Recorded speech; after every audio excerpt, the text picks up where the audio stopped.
كربلاء يا ربك خلقني.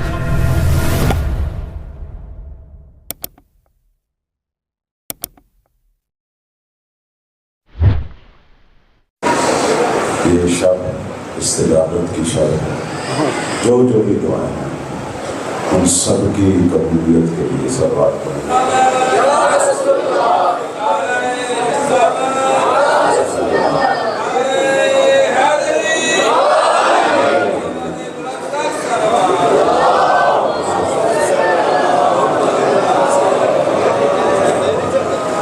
بہت سارے لوگ التماس سے دعا کہہ رہے ہیں. آج قبولیت کی رات ہے اور یہ وقت نزدیک غروب ہے, استجابت کا وقت ہے. گھروں میں بیمار ہیں, پروردگار انہیں شفا دے. جو مشکل ہے ہر ایک کی خدا جانتا ہے. ہماری بیٹیاں بہنیں آپ سب عزیزان, اتنی گرمی لیکن یہ عشق کا جواب فقط حضرت زہرا کی شفاعت ہے. پروردگار آپ سب کی دعاؤں کو, جو اس وقت دلوں میں دعائیں لے کے بیٹھے ہیں, سب کی دعاؤں کو بحق زہرا اولاد زہرا قبول فرمائے. اس دعا کی قبولیت کے لیے صلوات پڑھنے والا محمد.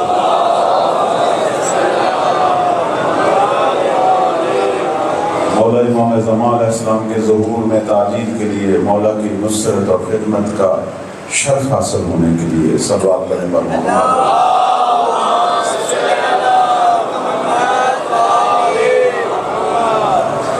ہمارے مرحومین, یہ آج ہم یہاں اس وجہ سے بیٹھے ہیں کہ انہوں نے ہمیں محبت اور غم حسین کے نوالے دیے ہیں. ان کو یاد رکھنا چاہیے. جتنے بھی ہمارے مرحومین ہیں, حاضرین کے, بانیان اعضاء کے, یا وہ جو تھے اس مجلس میں آج ہمارے درمیان نہیں, سب کی بلندی درجات کے لیے, شفاعت بی بی زہرا نصیب ہو کے لیے, اس دعا کی قبولیت کے لیے صلوات پڑھیں گے. محمد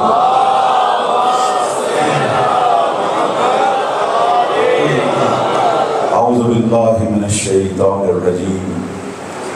بسم اللہ الرحمن الرحیم.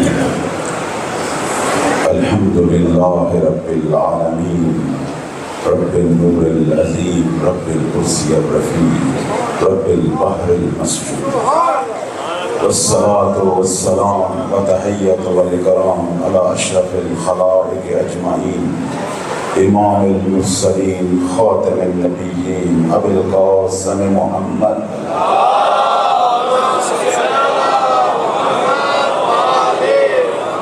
وعلی آلہ طیبین الطاہرین المعصومین, سیما بقیت اللہ الامام المہدی فی الارض, روحی و ارواح العالمین لہ الفداء.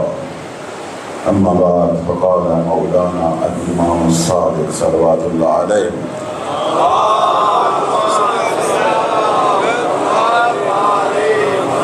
وعمر به اللہم به بلادک وأحیی به عبادک. صلوات پڑھنے پر محمد وعلا.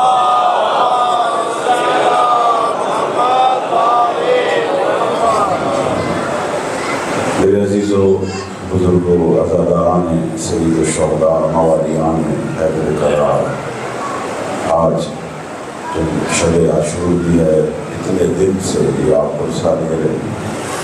اللہ تعالیٰ اس قرصہ کو قبول فرمائے.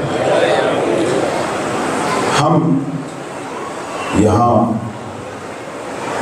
بارگاہ حسینیہ میں آج جمع ہیں اور آج ہم نے کچھ مانگنا ہے آل محمد سے.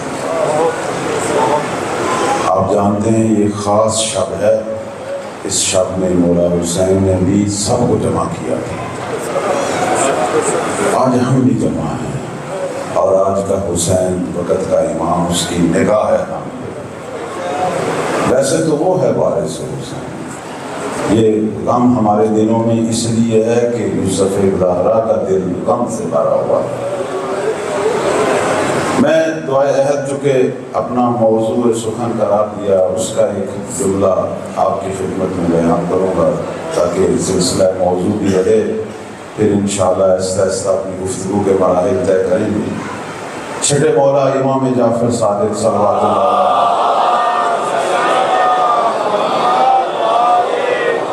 فرماتے ہیں کہ یہ دعا کر اپنے آقا یعنی بارہویں کو مد نظر رکھتے ہوئے کہ پروردگارا وَأَمَرْ اللہم بِهِ بِلَادَكَ، خدایا مہدی کے ظہور سے شہروں کو آباد کر، وَأَحْيِ بِهِ عِبَادَكَ، اور اپنے بندوں کو زندہ کر۔ میں نے پہلے بھی یہ موضوع بیان کیا، اصل میں انسان کی زندگی اس وقت شروع ہوتی ہے جب وہ ولی زمان سے متصل ہوتا ہے، کیونکہ یہ پہلے بھی عرض کر چکا کہ توحید اور دین کا پتہ ہی اس وقت چلتا ہے جب انسان کو اپنے حقیقی امام کا پتہ چلتا ہے۔ تو سب سے بڑا درس اگر ہم کربلا سے دیں گے، سب سے بڑا درس وہ بندگی کا درس ہے، چونکہ بندگی اور عبودیت ہے جو انسان کو زندہ رکھتی ہے۔ آپ کو معلوم ہوگا آج 9 محرم، اور 9 محرم کو اس ملعون نے حکم دیا تھا کہ حملہ کیا جائے، اور میرے مولا نے حضرت عباس کو بھیجا کہ بھائی جاؤ ان سے کہو ایک رات کی مجھے مہلت دو، چونکہ حسین کو اللہ کی عبادت سے بڑی محبت ہے۔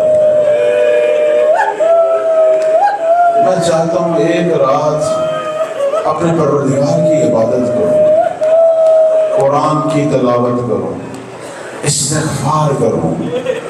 یہ درس ہے ہمارے لیے میرے عزیزوں، میرے جوانوں، میرے بچوں۔ ہم اس امام کے پیروکار ہیں جس نے اپنا سر سجدے میں دیا۔ کوئی کہے نا کربلا کی حقیقت کیا ہے، میں کہوں گا اذان علی اکبر سے شروع ہوئی، سجدہ حسین پر ختم ہوئی۔ اذان اور سجدے کو صرف ذہنوں میں رکھو، کبھی بھی یہ نہ کہو کہ میں مجلس میں جا رہا ہوں، ماتم کر رہا ہوں، میں بعد میں نماز پڑھ لوں گا۔ یہ نماز اگر زندہ ہے تو اسی مجلس اور ماتم کی وجہ سے۔ اس ملعون نے تو یہ کہا تھا کہ لعبت بنی ہاشم بالملک فلا جاء خبر ولا وہی نزل۔ وہ تو تخت پر بیٹھ کے یزید نے کیا کہا تھا کہ کوئی خبر کوئی وحی نہیں آئی، یہ بنی ہاشم نے ایک کھیل کھیلا ہے ہم پر حکومت کرنے کے لیے، دین کا ڈرامہ نعوذ باللہ رچایا ہے۔ اسی لیے تو مولا نے قیام کیا، اسی لیے تو پیغمبر اسلام خواب میں آئے، کہا حسین ان اللہ شاء ان یراک قتیلا، حسین اب تیرے خون کی ضرورت پڑ گئی ہے، اب تیرے خون کی ضرورت پڑ گئی ہے، اب دین کو تیرے خون کی ضرورت پڑ گئی ہے، دین کو۔ اور یہ حکم خدا ہے کہ تو جا قیام کر۔ عرض خدمت یہ ہے کہ اس نے دین پہ حملہ کیا تھا، وہ دین کی اساس کو ختم کرنا چاہتا تھا۔ میرے مولا نے یزیدیت کی اساس ختم کر دی، یزیدیت کے ساتھ۔ امام نے یہ نہیں کہا کہ میں یزید کے خلاف اٹھا ہوں، فرمایا جو بھی اس جیسا قیامت تک اٹھے گا اور مجھ جیسا جب بھی کہیں کوئی ہوگا وہ اس کی بیعت نہیں کرے گا، اسی طرح اس کو شکست دے گا جس طرح آج حسین شکست دے رہا۔ یہ نہیں فرمایا کہ میں جا رہا ہوں، فرمایا مثلی مجھ جیسا، یعنی جس میں تھوڑی سی بھی حسینیت ہو وہ کبھی بھی کسی صورت میں تھوڑی سی یزیدیت کو بھی برداشت نہیں کرے۔ اور آج دنیا نے دیکھا پھر قلب اسلام پہ حملہ ہوا۔ اسلام وہاں نہیں ہے جہاں وہ آسانی سے آ جا رہے ہیں، اپنی منمانی کر رہے ہیں۔ اسلام اصل میں وہاں تھا کہ جہاں وہ نہیں جا سکتے تھے، اپنی منمانی کر سکتے تھے۔ انہیں پتہ تھا اسلام کہاں ہے، اس لیے انہوں نے مرکز اسلام پہ حملہ کیا، انہوں نے ڈھونڈ کر مرکز اسلام پہ حملہ کیا، اور پھر پہلی دفعہ انہیں اصلی مسلمانوں کا سامنا کرنا پڑا۔ اور یہ مسلمان کون تھے؟ جو اسی حسین کی صف اعضاء سے تیار ہوئے تھے، اسی حسین کی، اسی صف اعضاء سے۔ یہ وہی مولا کا فرمان ہے کہ جس کے اندر بھی حسینیت ہوگی، حسین تو وہ ہے، اس کی طرف ہم تو زندہ چلتے پھرتے انسان ہیں، حسین کا تو وہ مقام ہے، اگر کوئی خاک اس کی طرف منسوب ہو جائے تو وہ خاک شفا بن جاتی ہے۔ ہم تو زندہ ہیں، انسان ہیں، انسان کی تو بڑی عظمت ہے۔ اس لیے کسی نے 8ویں مولا سے پوچھا، آپ بھی کشتی نجات ہیں، مولا حسین بھی کشتی نجات ہیں، فرق کیا ہے؟ امام نے فرمایا، ہم کہاں اور وہ کہاں۔ اگرچہ ہم بھی کشتی نجات ہیں، لیکن حسین وہ کشتی نجات ہے جو اوسع و اسرا، جس کی وسعت کی کوئی حد نہیں، اس کے اندر ہر ملت، ہر چاہنے والا کسی بھی دین کا ہو، اگر وہ حسین سے لگاؤ رکھے گا وہ نجات پا جائے گا۔ اور اسرا، اور جس کے اندر نجات فوری ملتی ہے، جس نے بھی دامن حسین سے تمسک کیا وہ نجات پا گیا۔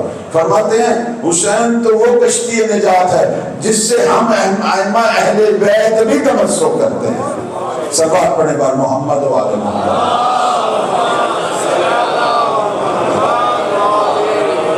پہلا درس جو ہم دیکھ رہے ہیں وہ بندگی اور عبودیت ہے۔ یہ پوری رات عبادت میں گزری ہے، پوری رات۔ دنیا نے دیکھا ایک طرف چند خیمے ہیں جہاں صرف قرآن پڑھنے کی آوازیں آ رہی ہیں، جہاں رکوع سجود ہے، اور ایک طرف کوئی کہتے ہیں 25,000، کوئی کہتے ہیں 75,000، کوئی کہتے ہیں 1,00,000، مجھے نہیں پتا، لیکن جتنے بھی تھے خیمے، وہاں خوف تھا، تلواریں تیز کرنے کی آوازیں آ رہی تھی۔ دنیا نے دیکھا خدا کا نور کہاں بیٹھ رہا ہے، جہاں سے قرآن کی آواز اٹھ رہی ہے، جہاں سے ذکر الہی اٹھ رہا ہے، جہاں قیام سجود کی حالت ہے۔ اصحاب مولا کے چہرے دیکھنے والے تھے۔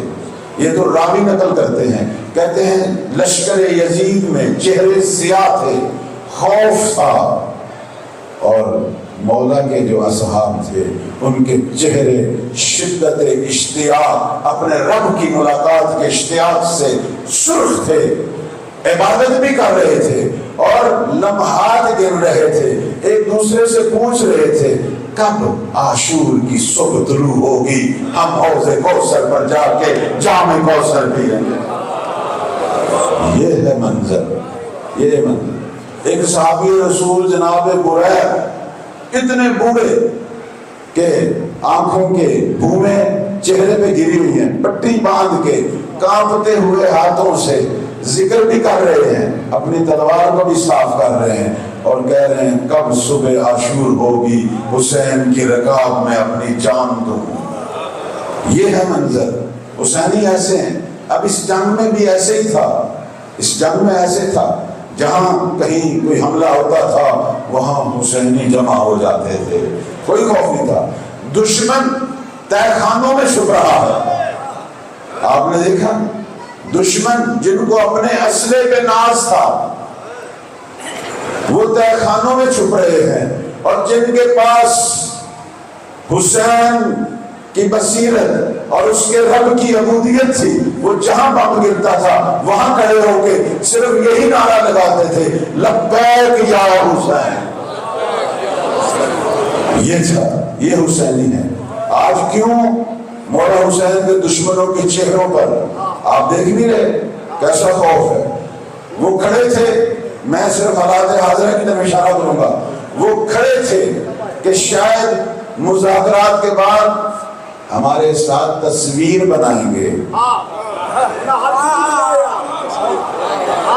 آپ آپ نے دیکھا وہ انتظار کر رہے تھے، حسینیوں نے ان کے منہ پر تھوکا بھی نہیں،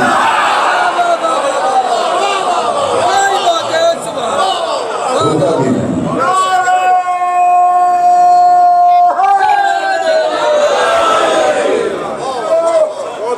دھوکا بھی نہیں، انہوں نے دھوکا نہیں، وہ خود دیکھیں یہ ہے عظمت جو حسین نے ہمیں دی ہے، یہ صف اعضاء کی عظمت ہے، یہ اس صف نے ہمیں عظمت دی، اور آج ہمیں افتخار ہے، فخر ہے کہ ہم علی والے ہیں، ہم حسین والے ہیں۔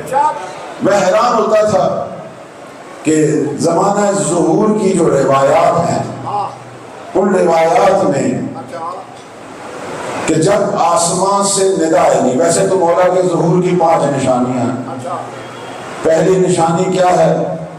شامات سے ایک سفیانی نکلے گا جو نسل ابو سفیان سے ہے، یہ سنی بھائی بھی کہتے ہیں، وہ چاہتا ہے اہل بیت پہ، اہل بیت کے چاہنے والوں پہ حملے کرے، اٹھے گا، کئی ملکوں پہ قبضہ کرے گا، لیکن دوسری نشانی کیا ہے؟ معصوم فرماتے ہیں یمن سے ہمارا یمنی اہل بیت کا پرچم لے کے اٹھے گا۔ فرمایا اپنی نگاہیں یمن پہ رکھو، یمن سے ایک یمنی نکلے گا کہ جس کے ہاتھ میں اہل بیت کا پرچم ہوگا، وہ تمہارے آقا کے ظہور کے لیے لڑے گا۔ جہاں جہاں اس تکفیری سفیانی کی فوج شیعوں پر حملہ کرنے کے لیے جائے گی، یمنی حسینیوں کا لشکر لے کر پہنچے گا۔ یہ ہونے والا ہے، یہ آغاز ہو چکا ہے، اور میرے مولا نے فرمایا جب یمن سے ہماری ندا آئے اس کی مدد کو جانا ہے، چاہے برف پر گھسڑ کر ہی کیوں نہ جانا ہے۔ یہ میں بنیادی معلومات دے رہا ہوں اپنے بچوں اور جوانوں کو۔ ہم اس زمانے میں پہنچ گئے ہیں، صرف بشارت کے منتظر رہو۔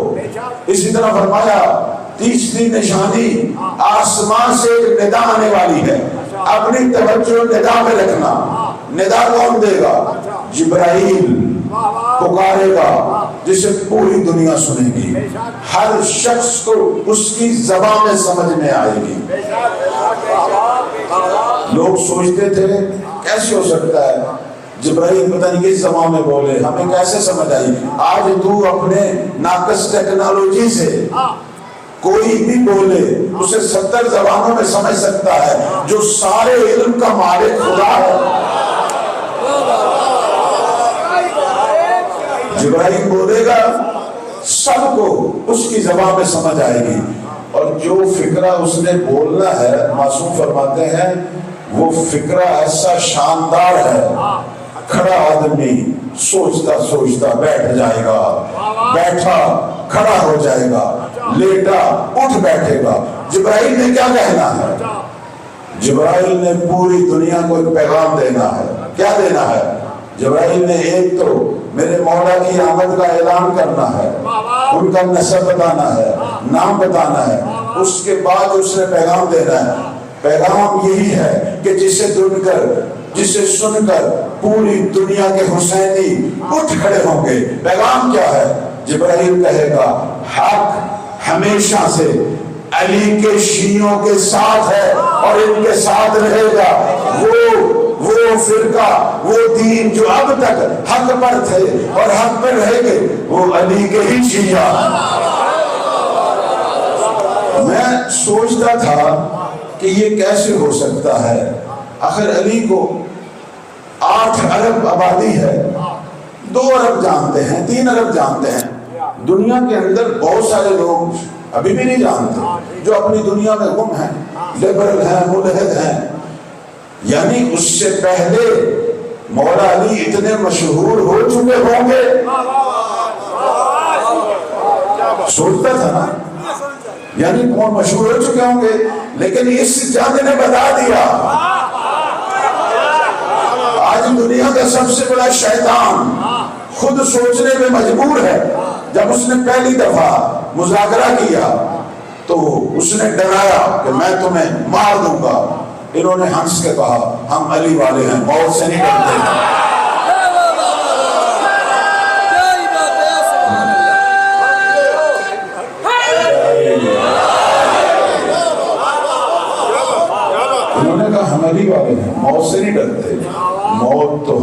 یہ شہادت ہے، ہم اپنے حق سے پیچھے نہیں ہٹے۔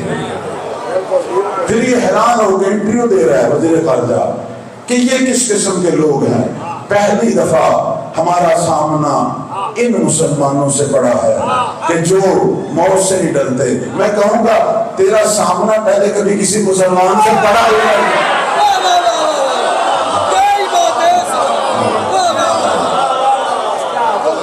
تو نے آج تک تو مسلمان دیکھا ہی نہیں، اب تمہیں پہلی دفعہ مسلمان نظر آیا ہے۔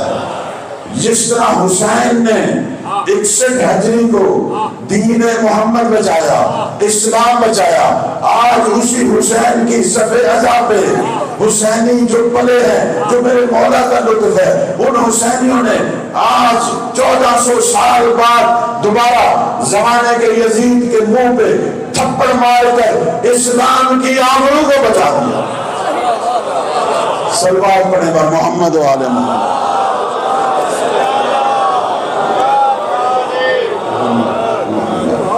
آج پھر بچے جو بھی علی سے تمسک کرے گا نجات پا لے گا، جو بھی کرے گا۔ میں آج آپ کو ایک بہت بڑے شاعر کا قصہ سنانا چاہتا تھا، ٹائم بھی ہے تھوڑا سا۔ بہت بڑا شاعر سید ہمیری، میرا دل کرتا تھا آج اس کے کچھ اشعار سناؤں جو اس نے شان علی میں کہے۔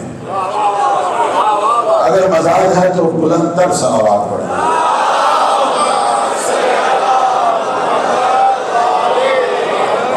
بہت ہی توجہ چاہوں۔ سید ہمیری سید نہیں ہے، ویسے اس کا نام سید ہمیری ہے، چھٹے مولا کے زمانے میں رہتا ہے۔ 2300 قصیدے اس نے مولا علی کی شان میں لکھے، اور اس کا یہ دعویٰ تھا کہ اگر کوئی بندہ میرے سامنے علی کی کوئی ایسی فضیلت لائے کہ جس پہ میں نے قصیدہ نہ لکھا ہو تو وہ جو انعام کہے گا میں اسے دوں گا۔ اتنا بڑا شاعر، اتنا بڑا شاعر تھا۔ میں اپنے بچوں اور جوانوں کو کہوں گا، ہم علی والے گناہ نہیں کرتے، اور اگر گناہ ہو جائے توبہ کرتے ہیں، اور اگر توبہ نہیں ہو رہی اپنے زمانے کے امام سے متوسل ہو، نہیں تو اسی صف ازا پہ بیٹھے، یہ وقت قبولیت ہے، یہاں بیٹھ کر دامن حسین سے متوسل ہو۔ لیکن میں ایک چیز آپ کو بتا دوں میرے بچوں جوانوں، اگر کوئی ایسا کام کرو آل محمد کی خدمت کے لیے، اگر گناہگار بھی ہو آل محمد کی بس خدمت کرتے رہو، چاہے سبیل لگا لو، چاہے صف ازا میں شامل ہو، چاہے کوئی شعر ہی پڑھ دو، آل محمد کی خدمت بس کرتے رہو، زمانے کا علی خود ہی تمہیں نجات دینے کے لیے آ جائے گا۔ یہ چیز ذہن میں رکھنی ہے۔ اب میں آتا ہوں سید ہمیری کی طرف، یہ چیز ذہن میں رکھنی ہے۔ اب سید ہمیری کی طرف آتا ہوں۔ یہ شخص جو شاعر تھا، اس کے اندر ایک نقص تھا، وہ نقص یہ تھا جو شاعر لوگوں میں ہوتا ہے، کبھی کبھی شراب پیتا تھا، یہ اس کے اندر نقص تھا۔ چھٹے مولا کو کسی نے آ کے تانا دیا کہ آپ کا شاعر جسے آپ بھی بلاتے ہیں ہمارے بابا کی شان میں منقبت پڑھ، وہ شراب پیتا ہے۔ انہوں نے کہا سن، چونکہ وہ شاعر ہے، ہم اہل بیت کی شان میں شعر کہتا ہے، میرے دادا کی شان میں شعر کہتا ہے، میں تمہیں خبر دے رہا ہوں وہ جب مرے گا وہ نجات پا کے مرے گا، وہ نجات پا کے مرے گا۔ اور وہ لحظے آئے، کہتے ہیں ایک رات، بہت توجہ چاہوں گا میرے بچوں، میرے عزیزوں، میرے بزرگوں، سید ہمیری رات کا ٹائم، اتنا بڑا شاعر، میں یہ واقعہ اس لیے سنا رہا ہوں شاید آپ کو عجیب ہی لگے، میں صرف ان دلوں کو تسلی دے رہا ہوں جو کہتے ہیں گناہگار ہیں لیکن مولا کے عاشق ہیں، میں صرف تسلی دے رہا ہوں۔ میرے عزیز بچوں، مایوس نہیں ہونا، ہم دامن اہل بیت سے متوسل ہیں، بس یا تو معافی مانگ لو، توبہ کر لو، اگر توبہ نہیں ہوتی کوئی نہ کوئی خدمت آل محمد کی کرتے رہو، بس یہ میرا میسج ہے۔ یہ میرا میسج ہے۔ سید ہمیری آدھی رات کو شراب کا کوزہ اٹھائے مدینے کی ایک گلی سے گزر رہا ہے۔ یہ وہ وقت تھا اس کا نجات کا وقت، میں یہی بتانا چاہتا ہوں۔ کوزہ اٹھائے گزر رہا ہے، سامنے سے مولا امام جعفر صادق تشریف لا رہے ہیں۔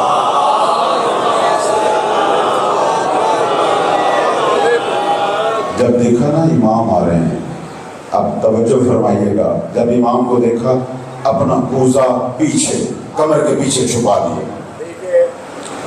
حیا کیا امام کی آنکھ۔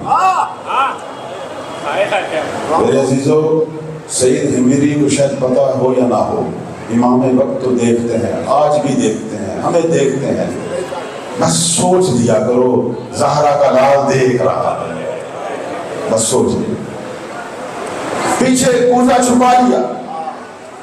امام چلتے چلتے آئے، کہنے لگے ہمیری کیا چھپایا ہوا ہے، اب کیسے بتائے کہ شراب ہے؟ سوچ کے کہنے لگا مولا دودھ ہے۔ فرمایا دودھ ہے؟ امام تو جانتے تھے۔ فرمایا دودھ ہے؟ کہنے لگا جی مولا دودھ ہے۔ امام نے دونوں ہاتھ بڑھائے، کہا ہمیری تھوڑا سا دودھ مجھے تو پلاؤ، تھوڑا سا دودھ مجھے تو پلاؤ۔ ہمیری لرزنے لگ گیا، پاک پکیزہ ہاتھ اور شراب، اسی وقت پورے بدن پہ پسینہ آ گیا۔ کہا میرے رب آج مجھے نجات دے دے۔ کیسے ہو سکتا ہے اپنے آقا سید صادق کے ہاتھ پر شراب ڈال؟ امام نے پھر کہا ہمیری کس سوچ میں پڑے ہو، مجھے دودھ پلاؤ۔ ڈرتے ڈرتے ڈرتے کوزہ جب مولا کے ہاتھ پہ الٹا کیا تو شراب نہیں نکلی، دودھ ہی نکلا۔ شراب نہیں نکلی، دودھ نکلا۔ اسی وقت روتا روتا قدموں میں گر گیا۔ امام نے کہا کیا ہوا، مجھے بتا تیرا امام کون ہے؟ چونکہ تھوڑا سا عقیدے میں پھرا ہوا تھا۔ فرمایا تیرا امام کون ہے؟ کہنے لگا میرا امام وہ ہے الذی صار الخمر لبنا، میرا امام وہی ہے کہ جس نے ایک لحظے میں شراب کو پاک دودھ میں بدل دیا۔ ہم ان کے ماننے والے ہیں۔ اب ٹائم میں پتہ نہیں کتنی گنجائش ہے، میں اس کے کچھ شعر لکھ کے آیا ہوں، میں صرف سنانا چاہتا ہوں۔ جب اس کا وقت آخر آیا، دوسرے مسلمان بھائی سارے کھڑے تھے، کہنے لگے یہ شراب پیتا رہا ہے اور یہ جب مرے گا اس کا چہرہ سیاہ ہوگا۔ یہ بڑا عجیب مسئلہ تھا۔ جب سید ہمیری کی موت کا وقت آیا، شیعہ بھی تھے، دوسرے مسلمان بھی کھڑے تھے، سارے کہہ رہے تھے یہ شرابی ہے۔ ان کو کیا پتا تھا اس نے توبہ کر لی، لیکن وہ کہہ رہے تھے دیکھنا اس کا چہرہ سیاہ ہوگا۔ سید ہمیری کی جب وفات ہو رہی تھی، حالت احتضار، پہلے چہرہ سیاہ ہوا ہے، چہرہ سیاہ ہو گیا، پھر ایک دم ایک نقطہ نورانی چہرے پہ پیدا ہوا، پورا چہرہ نورانی ہو گیا۔ میں نے پہلے بھی کہا ہے کہ جب مومن کا آخری وقت آتا ہے نا، اس وقت پتہ نہیں کتنے لوگ اس کے گرد کھڑے ہوتے ہیں، لیکن کوئی اسے فائدہ نہیں دیتا۔ فائدہ وہی دیتا ہے جسے یاد کرتا ہے۔ کہتے ہیں جب مومن کا وقت آخر آتا ہے نا، مولا علی آتے ہیں، آ کے کہتے ہیں اے مومن انا علی الذی کنت تحبہ، اے مومن میں وہی علی ہوں کہ جس کی محبت کا دم بھرتا تھا۔ اب پریشان ہونے کی ضرورت نہیں، اب تیری پریشانیوں کو دور کرنے کے لیے آ گئے۔ جب اس کا چہرہ دوبارہ نورانی ہوا، اس وقت اس نے آنکھیں کھولی اور ایک شعر پڑھا۔ میں بس چونکہ ٹائم بھی بہت تھوڑا ہے، میں صرف وہ شعر کے 2-3 مصرے پڑھنا چاہتا ہوں۔ یہ آخری وقت ایک مومن کے شعر ہے۔ گناہگار تھا لیکن اسی علی کی حب میں نجات پا گیا۔ آنکھیں کھولی، آنکھیں کھول کے کہنے لگا کذب الزائمون ان علیا لم ینجی محبہ من حنات، خدا کی قسم وہ جھوٹے ہیں جو کہتے ہیں کہ علی اپنے محب کو نجات نہیں دیتا۔ قدو ربی دخلت جنت عدن وافیلہی الہ ان سیار، دیکھو مجھے، میں اس وقت باغ عدن کی سیر کر رہا ہوں اور میرے رب نے میرے سارے گناہ معاف کر دیے۔ اس کے بعد کہنے لگا فبشروا الیوم، اور یا علی وتولوا علیا حتی الممات، او مومنین آج کے بعد علی کے چاہنے والوں کو بشارت دے دو، جو کچھ بھی ہو جائے دامن علی کو نہیں چھوڑنا مرتے دم تک۔ اس کے بعد کہنے لگا ثم من بعدہ تولوا بنی واحدن بعد واحدن بالصفات، میں صرف علی کی بات نہیں کر رہا، آل علی میں سے جو ولی بھی آئے اسے علی سمجھ کر اس کے دامن سے متمسک رہنا تمہاری نجات ہے۔ میرے عزیزو، آج شب عاشور ہے، حسین جو زمانے کا علی ہے اس کے دامن سے متمسک بھی آج اس کے گرد بیٹھے ہیں۔ میں آ رہا ہوں، بس آ رہا ہوں۔ آپ کو پتہ ہے یہ کون سی رات ہے؟ کون سی رات ہے؟ اس رات بڑے بڑے امتحان ہوئے ہیں شیعوں کے۔ یا اللہ، مولا نے اپنے اصحاب کو دیکھا، کہنے لگے میں تم سے راضی ہوں، جس طرح اللہ نے مجھے دیا صحاب کسی کو نہیں دیا۔ لیکن یہ باہر کی جتنی فوج ہے نا، یہ میرے دشمن ہیں، تمہارے نہیں ہیں۔ تو عرض خدمت یہ ہے کہ یہ امام کی محبت ہے۔ امام تمام کوفہ کے جتنے بھی یتیم سب سے محبت۔ عرض خدمت یہ ہے کہ شیعہ بھی ایسا ہی ہونا چاہیے۔ ایک دفعہ خواب میں کسی عالم نے دیکھا کہ علماء کی محفل لگی ہوئی ہے اور علامہ ہندی بھی اس محفل میں تھے، سرکار رسالت مآب صلی اللہ علیہ وآلہ وسلم بھی اس محفل میں۔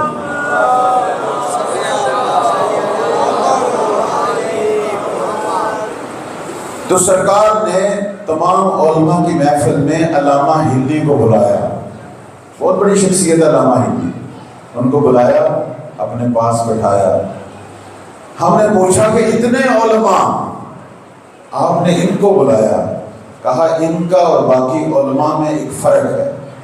باقی علماء کے پاس جب خمس آتا تھا تو وہ انتظار کرتے تھے کوئی آئے مانگے تو وہ اسے دیتے تھے، ہندی کے پاس جب آتا تھا یہ خود مستحقین کی تلاش میں چل پڑتا تھا۔ یہ ہمارے ائمہ کی روش ہے، یہ ہمارے ائمہ کی عظمت۔ ایک شیعہ بھی ایسا، شیعہ پاک ہے، پاکیزہ ہستیوں کا ماننے والا۔ جناب ابو ذر کے بارے میں پڑھ رہا تھا، ابو ذر غفاری کے جن کی عظمت ہمارے پیغمبر نے اس طرح بیان کی، کہتے ہیں کہ اگر کسی نے میرے اصحاب میں عیسیٰ بن مریم جیسا کوئی شخص دیکھنا ہے تو ابو ذر کو دیکھے۔ اگر کسی نے عیسیٰ کا زہد دیکھنا ہے تو ابو ذر کو دیکھو۔ مولا امام جعفر صادق علیہ السلام سنا رہے ہیں،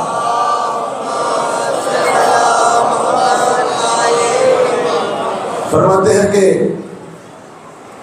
ایک رات حکمران کی طرف سے، چونکہ جناب ابو ذر کی یہ روٹین تھی، وہ حق کہتے تھے ہمیشہ حق۔ وہ کہیں دربار میں گئے، سونے کے ڈھیر لگے ہوئے دیکھے تو ناراض ہوئے، کہنے لگے اتنا سونا کیوں نہیں بانٹتے، اتنے فقیر، اتنے مستحق۔ وہاں سے جو ان کے ساتھ سلوک ہوا، گھر آئے تو وہ دربار والوں نے سوچا کہ یہ بندہ جو ہے خود بھی فقیر ہے، اس کو تھوڑے سے پیسے دے دیں، راضی ہو جائے گا۔ انہوں نے ایک غلام بھیجا جس کے ہاتھ 200 دینار تھا ظاہراً۔ وہ آیا، رات کو دق الباب ہوئی، کہا آپ کے لیے ایک ہدیہ ہے۔ کہاں سے آیا؟ کہا مسلمانوں کے حاکم نے بھیجا ہے۔ کہا ماشاءاللہ، لگتا ہے مسلمانوں کا حاکم سخی ہو گیا ہے، سب فقراء مساکین کو ہدیے بھیج رہا ہے۔ کہا نہیں یہ صرف آپ کے لیے ہے۔ جناب ابو ذر نے کہا جس مال میں دوسرے مسلمانوں کا کوئی حق نہیں وہ میرے لیے بھی حرام، میرے لیے۔ اس نے کہا مجھے اس شرط پہ اس نے دیا ہے کہ اگر تو یہ ہدیہ کسی طریقے سے ابو ذر تک پہنچا دے تو تو آزاد ہو جائے گا۔ جناب ابو ذر کہنے لگے ہاں تو خود آزاد ہونا چاہتا ہے اور مجھے اس مال کے ذریعے اس کا اسیر بنانا چاہتا ہے، نہیں مجھے یہ مال نہیں چاہیے۔ امام چھٹے مولا روتے ہوئے بتاتے ہیں، کہتے ہیں اس رات ابو ذر اور اس کے بچے بھوکے سو رہے تھے، بھوکے سو رہے تھے اور انہوں نے وہ مال وصول نہیں کیا۔ شیعہ یہ ہے، شیعہ اپنے امام سے جڑا ہوا، وہ صرف پاکیزہ زندگی چاہتا ہے، صرف پاکیزہ۔ کہتے ہیں کہ معرفت کے 10 درجوں میں 10 درجے جناب سلمان کے تھے، 9 درجے ابو ذر کے، 8 مقداد کے۔ ان تینوں کی عظمت کے بارے میں پڑھ رہا تھا کہ یہ وہ 3 شیعہ ہیں، تین خاص شیعہ ہیں کہ جن کے بارے میں ہمارے ائمہ فرماتے تھے کہ جس دور میں بڑوں کو شک پڑ گیا تھا اور وہ تردید کا شکار ہو گئے تھے، یہ 3 اپنے ایمان پر ثابت قدم رہے، جناب ابو ذر، جناب سلمان اور جناب مقداد۔ یہ عظمت تھی، ان تینوں کی ایک ہی خصوصیت تھی کہ ان تینوں کے اندر ابدیت تھی، ابدیت، کاملاً عبد، کیونکہ ان کا امام اللہ کا سب سے بڑا عبد تھا۔ انسان جتنا اپنے ولی کے قریب ہوتا جائے اتنا ہی اللہ کے بھی قریب ہوتا ہے۔ ہمارے مکتب کے اندر ولایت کی جو ہم بات کرتے ہیں وہ عبودیت سے ہٹ کر نہیں، اصلی مولائی کی پہچان ہی یہ ہے کہ وہ سب سے بڑا عبد خدا ہے۔ جب جناب مالک کو میرے مولا نے بھیجا، ان کے تعارف میں کہا کہ میں تمہارے لیے اللہ کے عبدوں میں سے ایک عبد بنا بھیج رہا ہوں، اللہ کے عبدوں میں سے ایک عبد بھیج رہا ہوں۔ لوگ سمجھتے ہیں یہ تو سادہ سا تعارف ہے، سارے بندے ہیں، نہیں، اصل میں سب سے بڑا مسئلہ ہونا یہی ہے کہ اللہ کا بندہ کیسے بنوں۔ کوئی پیڑ کا بندہ ہے، کوئی پیسے کا بندہ ہے، کوئی اپنی زنانی کا بندہ ہوتا ہے، البتہ ان کا بھی قصور نہیں، وہ بھی ایسی ہیں، کوئی اپنے بندے کی بندی ہیں۔ سب سے بڑا مسئلہ دنیا کا یہی ہے کہ وہ اللہ کا بندہ ہو، اور ہم دیکھتے ہیں ہمارے ائمہ کے زیارت ناموں میں اور ان کے اصحاب میں سب سے بڑی تعریف کیا تھی کہ وہ اللہ کے بندے ہیں۔ اللہ کا بندہ ہونا سب سے بڑا ہنر ہے۔ میرے عزیزو، یہ وہی عبودیت تھی میرے مولا کی کہ جو ان کے اصحاب میں تھی۔ اگر مولا کی طرف نگاہ کرو تو مولا تو وہ ہستی ہے کہ جب انہوں نے قلعہ خیبر اکھاڑا، پوچھا گیا مولا سے اتنا بھاری دروازہ کہ جس کو بعض کہتے ہیں 70 تک کہتے ہیں لوگ اسے حرکت میں لاتے تھے، آپ نے ایک ہاتھ سے کیسے اکھاڑ لیا؟ امام کا تواضع دیکھیں، امام کی عبودیت دیکھیں۔ فوراً کہا ماں کلأت باب خیر، ماں کلأت باب خیر بقوت جسدانیہ بل بقوت ربانیہ۔ علی نے دروازہ خیبر اپنے جسم کی قوت سے نہیں، اپنے رب کی قوت سے اکھاڑا۔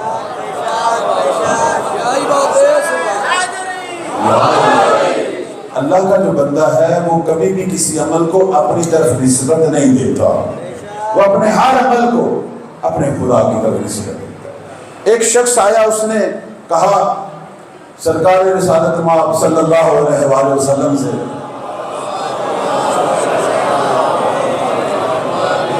کہنے لگا میں نے یہ سنا ہے حضرت عیسیٰ پانی پر چلتے تھے، جس طرح زمین پہ چلتے تھے اسی طرح پانی پہ چلتے تھے۔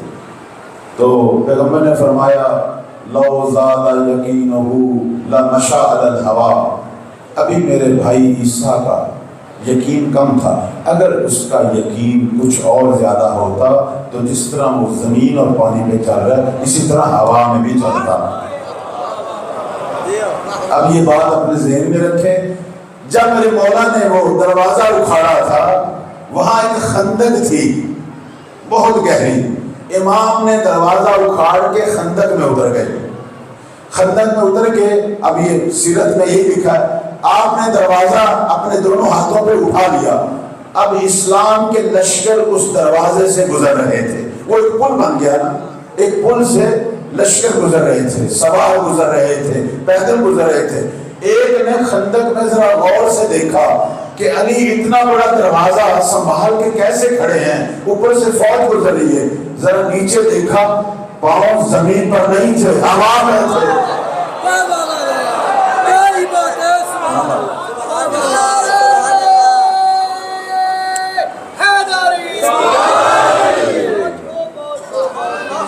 پاؤں زمین پہ نہیں تھے, ہوا میں تھے. اب سمجھ آ گئی, لو زیادہ یقین ہو, اگر عیسیٰ کا یقین زیادہ ہوتا پھر وہ پانی پہ نہیں ہوا میں بھی چلتا. مولا کے پاؤں دیکھے گئے ہوا میں کھڑے. اس لیے تو امام سے پوچھا گیا رب کی معرفت کی کس حد میں ہے, کہا لو کشف الغطا مزدد تو یقیناً اب میرے سامنے جتنے بھی پردے اٹھ جائیں علی کے یقین میں اضافہ نہیں ہوگا. علی کے یقین میں اضافہ نہیں. میں نے اپنے رب کو پہچان لیا. لیکن جو مولا سے منسلک ہو وہ بھی ایسا ہی ہے. ہم علی والوں کی صفت یہی ہے. اس لیے دنیا کے شیطان آج گھبراتے ہیں علی والوں سے, اس لیے تو گھبراتے ہیں. میں نے اس دن ایک واقعہ شروع کیا تھا, اب جو کہ ٹائم تھوڑا سا مجھے مل گیا ہے میں اسے اب ختم کر دیتا ہوں جلدی جلدی. علی کا ماننے والا جو منسلک ہے میرے مولا سے, جو منسلک ہے, اگر وہ گناہگار بھی ہے لیکن اپنے ایمان میں ابو ذر سے کم نہیں ہے. وہ یہ کم نہیں ہے. وہ بات ایمان کی, اور ابو ذر ایمان اور عمل کی بلندیوں پر تھے. لیکن میں کہہ رہا ہوں جو خطا کار بھی ہے وہ کم نہیں ہے. اس دن آپ کو ایک واقعہ سنایا تھا. اس واقعے کے اندر ایک شخص کا ہاتھ کاٹا گیا جس نے خود اپنے جرم کا اعتراف کیا. مولا نے اس کا ہاتھ کاٹا. اب میں اس کی تفصیل میں نہیں جانا چاہتا, صرف بتانا چاہتا ہوں علی والا کیسا ہوتا ہے, چاہے گناہگار ہی کیوں نہ ہو. اس کی مقام معرفت کو بتانا چاہتا ہوں. ہاتھ مولا سے کٹوایا جا رہا ہے. ابن قوا نے تانا دیا, کس سے ہاتھ کٹوا کے آ رہے ہو؟ 61 فضائل پڑھے. قد قطع یمینی, امام المتقین, امیر المؤمنین, قائد الغر المحجلین, المصادم للابطال, الہادی الرشاد, وسیع الرسول, زوج البطول, مکیون بدریون احدیون. اب وہ فضائل پڑھتا جا رہا ہے. وہ دیکھ رہا ہے حیران ہو کے, کہنے لگا ہاتھ بھی اس نے کاٹا اور فضائل بھی اسی کے پڑھے جا رہا ہے. تو آگے سے مومن نے کیا کہا قطع یمینی بحق, اگر علی نے میرا ہاتھ کاٹا ہے تو حق کیا, نہ حق نہیں کیا, حق کیا ہے. اور اس کے بعد اگلا جملہ جو آپ کو سنانا چاہتا ہوں, کہنے لگا او ابن قوا, او منافق سن, یہ تو علی نے مجھ پر بہت بڑا لطف کیا, میرا ہاتھ کاٹ کر خلصنی من النار, مجھے جہنم کی آگ سے بچا دیا. یہی بات ہے. سبحان اللہ.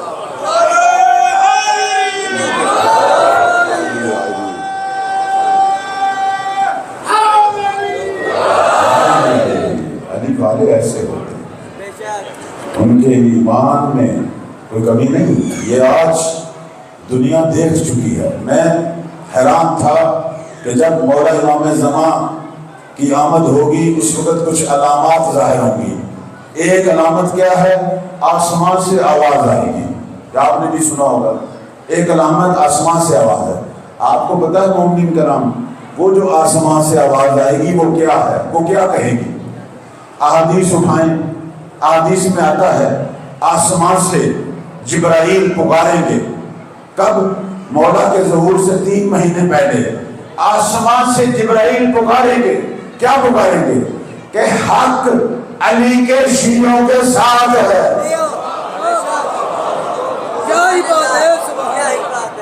اب میں حیران تھا, میں جب اس کو پڑھتا تھا حیران ہوتا تھا کہ یہ کہنے کی ضرورت کیا ہے. کہ حق علی کے شیعوں کے ساتھ ہے، لیکن اس جنگ نے بتا دیا کہ اب وہ دور آ رہا ہے کہ دنیا کے کافر اور مشرک پوچھ رہے ہیں کہ علی کون ہے اور علی والے کون ہیں۔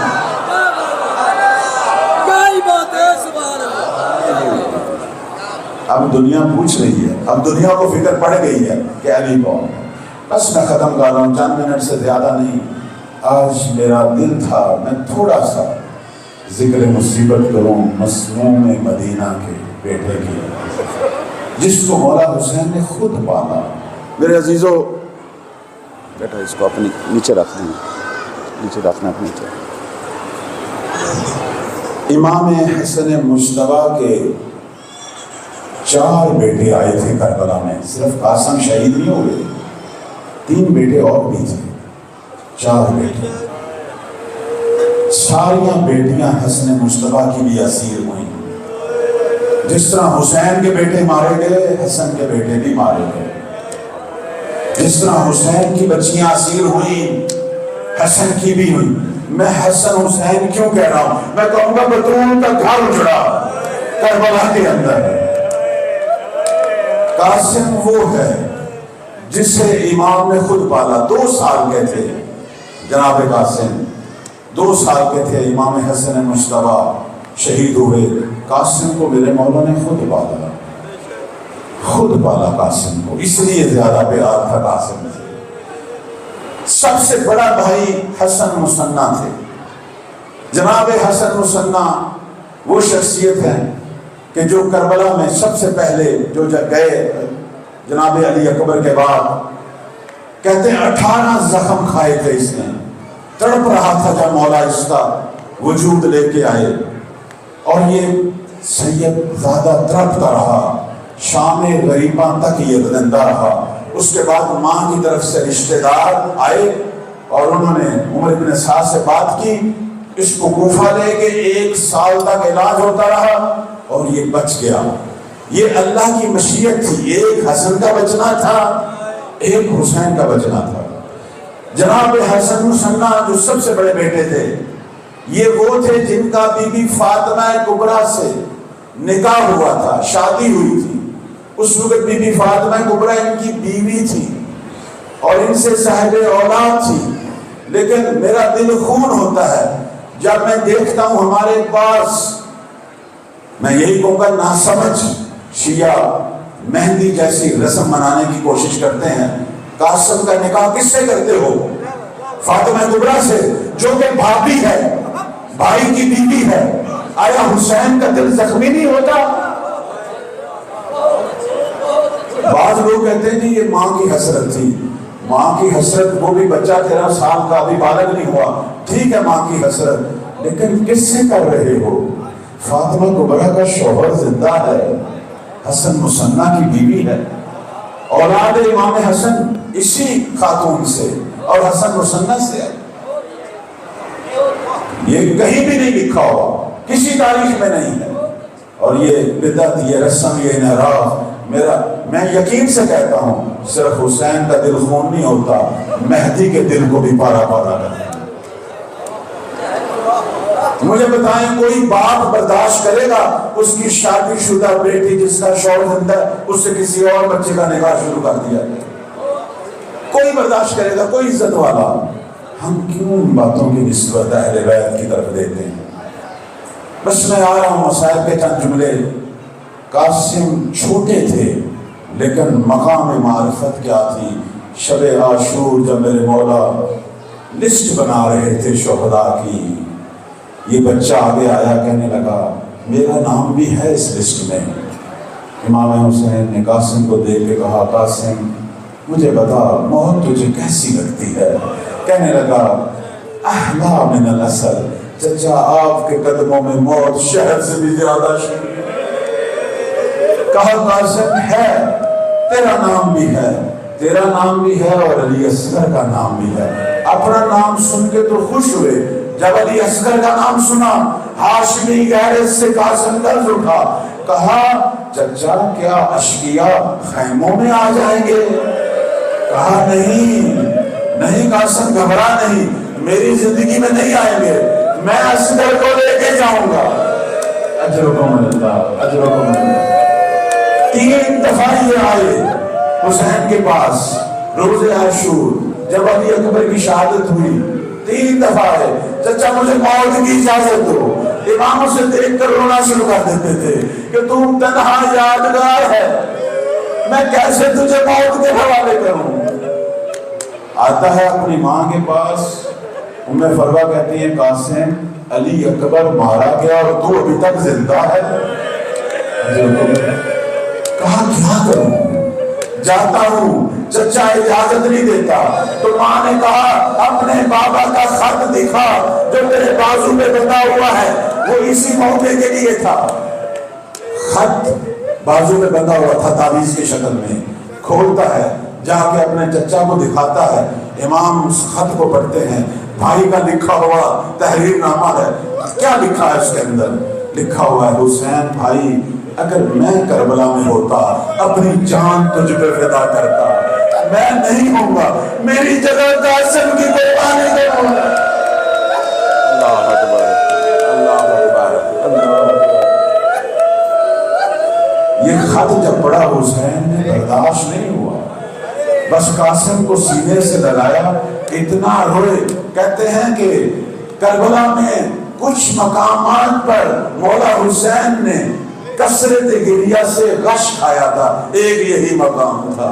قاسم کو سینے سے لگا کے اتنا روئے کہ حسین غش کر گئے۔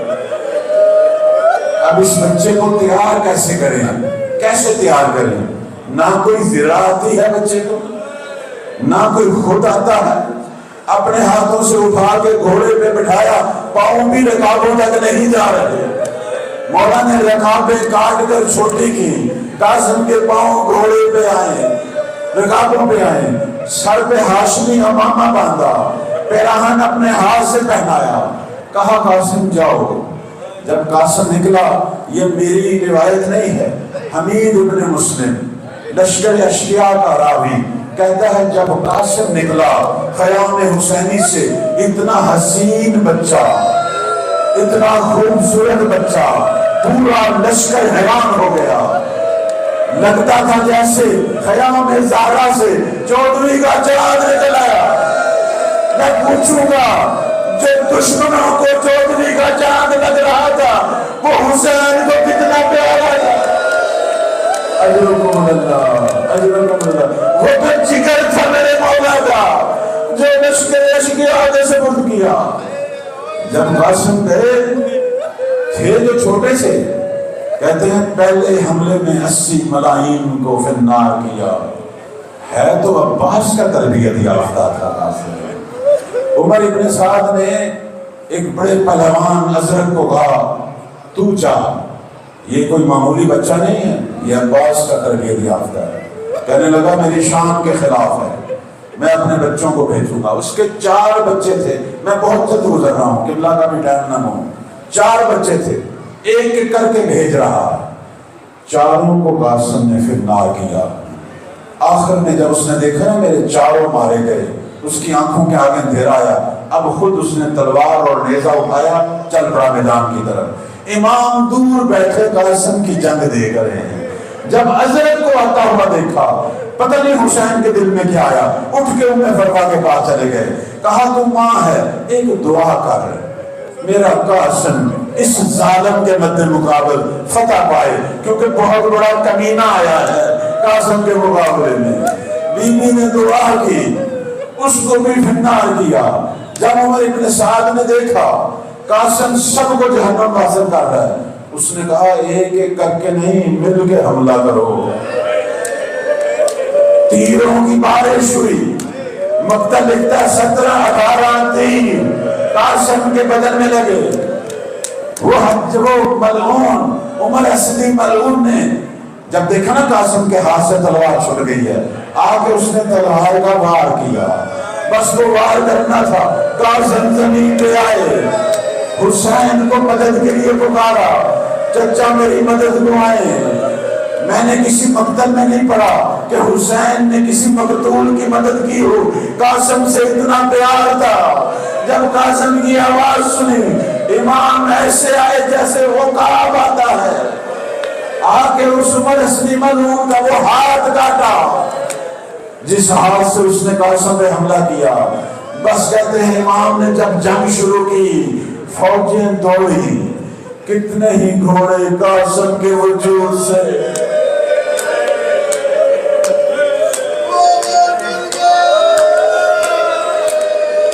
کتنے ہی گھوڑے قاسم کے وجود سے گزرے.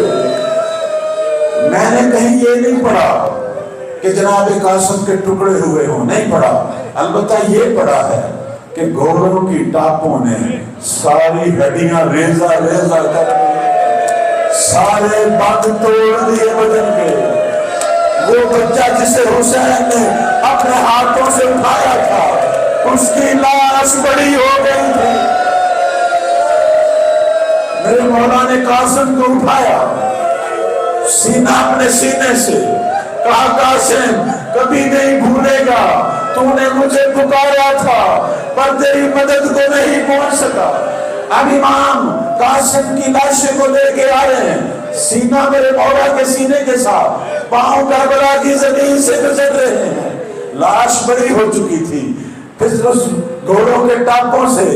اب جب دور سے فروا نے دیکھا نا قاسم سینے سے لگا آیا, کہنے لگی میرے بچے نے وفا نہیں کی حسین. اس نے وفا کا رنگ بدل دیا. قاسم کے لاشے کو لے کے آئے, کہاں جہاں اکبر کا لاشا پڑا ہوا ہے. اکبر کے لاشے کے پاس قاسم کا لاشا رکھا.